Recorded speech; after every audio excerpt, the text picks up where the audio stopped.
What up? Welcome back to Nurse Cast. Now, for those of you who are just now joining in, Nurse Cast is a podcast where I discuss issues in healthcare that isn't discussed enough. Today's episode is going to be based on an experience that I had maybe just under 2 years into being a nurse. And I told the story about it. So it's either posted or will be posted soon. It isn't posted now, so I don't know what we're naming it yet. But just know it's going to have something to do with being framed. Okay? So what I want to talk about is the fact that too many instances have been investigated for too long for the sake of the hospital avoiding legal fees or publicity or too much attention. Whatever the case may be, too many lives were lost. Too many lives were permanently changed for the sake of hospitals saying, I don't really want to deal with the paperwork. Let's just fire this person and let another hospital deal with it. Okay, well, they go to another hospital. Another handful of lives have been deeply and negatively affected because you or your administration decided they're not interested in dealing with the legal fees. They're not interested in dealing with the paperwork that comes with making sure that this individual's license is stripped. They don't want the reputation. Okay, but you still have built a reputation. You understand that allowing this individual to work in your hospital for as long as you have because you needed to build a case to just fire them, that already has affected your reputation. You might as well do something better for your reputation and make sure that it is understood that you recognized what this healthcare professional was doing and you did your absolute best to bring it to an end. I'll give you guys an example. I don't know if you listened to the podcast. I think it's called Dr. Death. I'm not going to go into too much detail because if you want to listen to it and go get your own information and develop your own perspectives, then feel free to do so. But I'm just going to give you a super quick gist for the sake of making my point. There was this doctor who was very intelligent. It was proven. There were articles written about him. However, within that intelligence was maniacal behavior, a mental illness in which, led to him causing detrimental damage to his patients. And part of the podcast was the narrator acknowledging that some of these hospitals did not do the paperwork to strip this individual of his license. Instead, they fired him, and that's why he was able to go on and continue causing damage, affecting lives negatively on a consistent basis because hospitals are like, oh, no, I don't want that attention. Well, now look at all the attention that you have because this person has finally been, whomever the person may be, finally been taken care of, finally is in court, finally being sentenced or indicted. And now what's going to happen is all of the hospitals that this individual was at, they're going to be investigated as well. There's going to be side eyes towards that hospital. You all can't tell me you didn't know that this individual was causing this much damage. I'm not just talking about one person or one instance or the example that I used. I'm saying this happens too consistently. So I'll give you a gist of the story that I was talking about, my own personal experience. So essentially, another nurse tried to frame me, making it seem like I was the cause of one of her patients getting injured. And it's this whole story. I go into detail in my video. I don't want to turn the podcast into story time, but essentially, when it came down to me doing my best to defend myself, I was under the impression that I was going to get all this kickback because I was a registry nurse here. And by registry, I mean I was a nurse that was working for that hospital through an agency. So not directly for the hospital. I didn't belong to the hospital. I belonged to the agency. So I felt like I was on my own, only to discover that there had been an investigation going on this nurse. And he's like, we need your statement. And I'm like, you all need to strip this lady of her license. You don't need another statement. Someone's life was negatively, deeply affected. Why are we still doing an investigation? So it wasn't even like a question as to whether or not she was trying to frame me. They were well aware of it. They knew it because I wasn't the only victim. This had happened numerous times in the past. And I'm like, no, she shouldn't still be working. She should not still be here. This should not still be a thing. So, moral of the story, I don't think I said this in my actual video, but she was already at the point where she had built a negative reputation for herself. And I don't feel like it should ever get to that point. Like, you should have never had the opportunity to make that many mistakes to the point where it's a reputation. I'm saying, from my own personal experience as a nurse, you're going to see stuff that you're going to see rules being broken. In some cases, you're going to see the rules being broken for the sake and the safety of the patient. And in other cases, you're going to see it happening for the sake and the safety and preservation of the healthcare professional. It's not always bad when rules are broken. I don't care what anybody says. Some of these rules are set in place for circumstances that are far too specific for what actually takes place in healthcare. So yes, in some cases, when you hear about a patient being hurt or harm being caused to a patient, it is genuinely a mistake because healthcare professionals are human. And no, not all of us wake up in the morning thinking I need to find the best way to get through this shift. And if that means a shortcut that leads to a patient's harm, that's what I'm going to do. I don't believe that. I don't believe that that's the thought process of all healthcare professionals. But I'm also not naive in believing that every single healthcare professional has every single patient's best interests at heart. I talked about this in another podcast where I said burnout is a real issue. And even though we talked about ways to manage burnout, we also have to understand that that stuff doesn't get managed overnight. And some nurses, some doctors, some occupational therapists, respiratory therapists, some of us are at our breaking point. And instead of just looking into another profession and I say just like it's super easy, you can snap your fingers and make it happen. However, it is a better alternative to sticking around in an area or a field that you don't like and inevitably, essentially causing harm to your patients or your peers. Not liking your job, believe it or not, surprise, surprise, it negatively affects your performance. The people that you are caring for or working with or working for, they're directly affected. The best thing you can do when you're at a point where you don't feel like you can do this anymore, don't do it. There are options though. I feel like healthcare professionals have more options than a lot of other professions. You can move from floor nursing. You can move from the nursing home. You can leave the doctor's office and you can go into different specialties. And no, it doesn't happen overnight, but start working towards it and don't end up in a situation where you're hurting the patient because of how much you hate your job. And then even though you hate your job and your license ends up getting stripped from you and now you're on trial, you're thinking back to the first time you started disliking this and you immediately you're going to be like, I should have just. I digress. I said all of that to basically say, when it does get to a point where healthcare professionals are willing to harm the patient for their peace of mind, I personally feel like you can sense that, you can see that, you can pick up on that when you're assessing the mistake that was made. I am on a Facebook nursing group. I also mentioned this in another podcast, and some people post anonymously, some people post and you can see exactly who they are. And this anonymous post, this nurse blatantly and outright said, I have been stealing narcotics.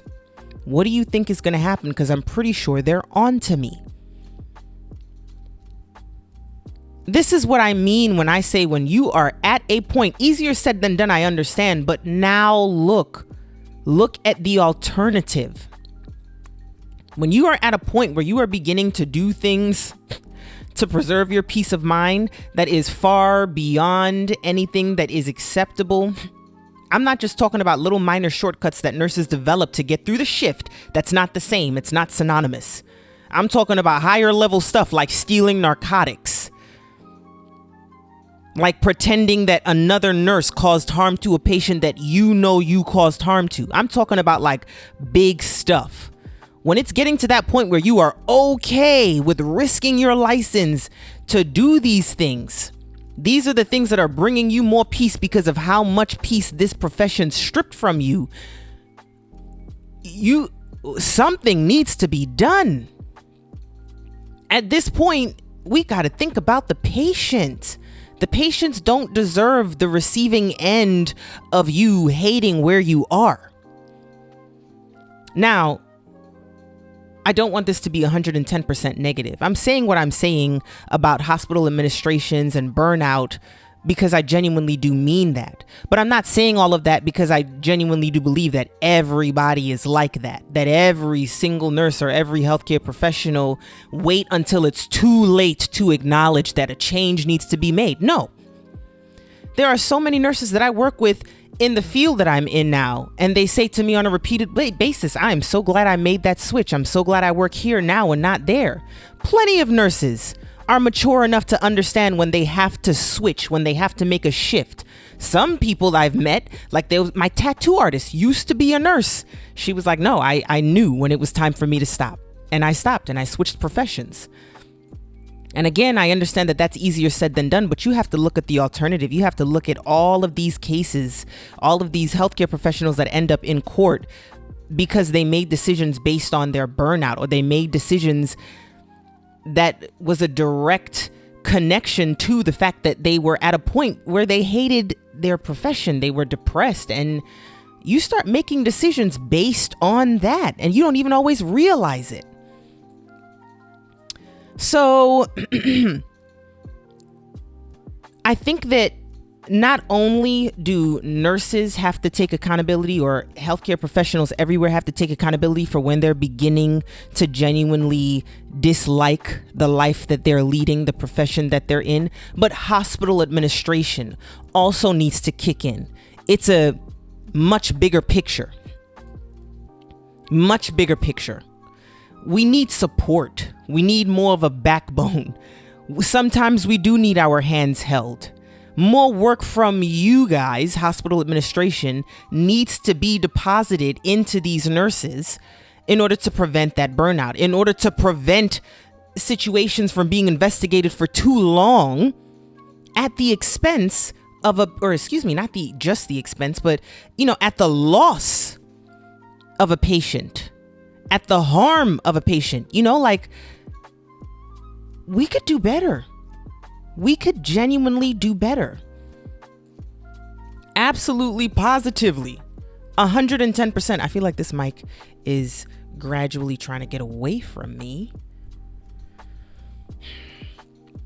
Anyways, I am so passionate about this. Number one, not only just because of what I experienced as a new nurse, but the fact that I was only a nurse for the amount of time that I was a nurse for, which was, again, less than 2 years, when I began to start seeing just how messed up the system has the tendency to be. I didn't have to be a nurse for that long to see that work needs to be put into hospital administration, the system, the support system. I feel like more benefits need to be presented to nurses. I feel like there needs to be more incentives. I feel like there needs to be more, not just a support system, but a sense of understanding. Like, I'll give you guys an example when I mean understanding, and even also empathy. At one of my many, many jobs that I've had, I had this supervisor who I felt everybody walked on eggshells around. And it made it that much more difficult for me to respect this person. I understand that supervisors cannot be the staff's friend because that interferes with what needs to be done. That interferes with everybody else seeing you as an actual authoritative figure. But that doesn't eliminate the possibility for you to be empathetic, for you to be understanding. It's a difficult task to manage. In some of my contracts, I did have to be a charge nurse, and I felt like being a charge nurse in some places also meant that you had managerial responsibilities. And it was tough. It was definitely tough. I'm not saying that this is an easy thing to do, but in me realizing it was tough, I also realized I don't want to do this. I don't want to have to find the middle ground. I don't want to have to find the balance. And so after my last contract as a charge nurse, I was like, never again. I don't want to do it. Because I feel like for me, just like one supervisor that I was having a hard time respecting because of her lack of empathy, I feel like too much empathy can lead to the same thing. And I feel like that was my problem as a charge nurse. I had been through so much with travel nursing and registry nursing that I had such a strong sense of understanding, but that didn't always mean that I would deal with an understanding staff. Sometimes people see that and they take advantage. And if you don't have a solid enough backbone to be able to put your foot down, then you'll get eaten alive. But then if you put your foot down too hard, things will be happening without you. Like, you won't even be managing what you're supposed to be managing. People will just end up figuring it out without you. And that could cause problems for you, because when things start to fall apart at your clinic or on your unit and you aren't even aware of it, it's because nobody wanted to come to you. Nobody wanted to confide in you. It's a tough task. Anyways, I'm going way off topic. I mentioned the whole supervisor thing, the whole, being able to talk to somebody. I brought all of that up in order to say that I personally feel like this is an example of what I mean when I say more work needs to be done. This is an example of what I mean when I say like more needs to be put into the nurses, more needs to be put into the support system. When we do this, so many other things, it'll be like a domino effect. So many other things will be directly affected in a positive light. We can't completely eliminate harm. We cannot completely eliminate mishaps or near misses or harm to the patients and or the healthcare professionals. We can't, but we certainly can minimize it. I feel like too many people that don't know anything about healthcare are still far too familiar with the issues of healthcare because they're too prominent and they've been issues for too long. Far too long. But I also do plan on continuing to do my part in trying my darndest to shed light on these issues and talk about it. And I want to hear from other people. And I obviously want to hear what other people have to say, whether you're in healthcare or somebody that had a tough healthcare experience or lost a loved one at the hands of someone who was under investigation. It's an interesting world, healthcare. A very interesting world. And change, I'm aware, will not take place overnight, but ain't a whole lot of evidence that a lot of change is actually taking place. Work needs to be done. I'm grateful. I'm grateful for what I've learned as a nurse. I'm grateful for what I've been exposed to as a nurse, the people that I've met, the friendships that I've developed, the jobs that I've held. I'll always be grateful. But I'm not going to turn a blind eye to the things that make me, on a consistent basis, want to steer clear of certain areas of nursing for the sake of preserving my peace. And I don't ever see myself apologizing for that. Anyways, we're nearing the end here, and I'm really glad that you guys were able to tap in and chit chat with me. I'm going to take this opportunity to shed light on some announcements that I have. I do have memberships here on YouTube. It started out with the intent to be conversations with my grandmother, because a few of you love hearing from my grandmother, but with us being in two different states, it's a little more difficult. So it's a possibility, but it just won't happen as frequently as I'd like it to for the content to be as consistent as I'd like it to. So instead, I'm doing, a lot of people have also asked about my hair, my lock care, the styles, the product that I put in it. So I've started uploading videos like that there. I'm also going to put more videos like that here on the actual channel where everyone has access to it. and some workout videos and some workout tips, you know? So take a look at those memberships. I already have a couple of videos up for you guys to take a look at. Make sure that you guys slide on over to my StoryTime page, hit that like button, share some stories with me, subscribe, check out my editor, Blake Quake Beats. He is open for commissions. So if you guys have some podcasts or some videos you want edited, or some green screen work, or some animation or advertisements, he's your guy. Well, all right, click that link, that caption, so that you can explore all the messes that I've made. Check out my merch. Thanks, guys. Thanks again for tuning in and listening to what I have to say.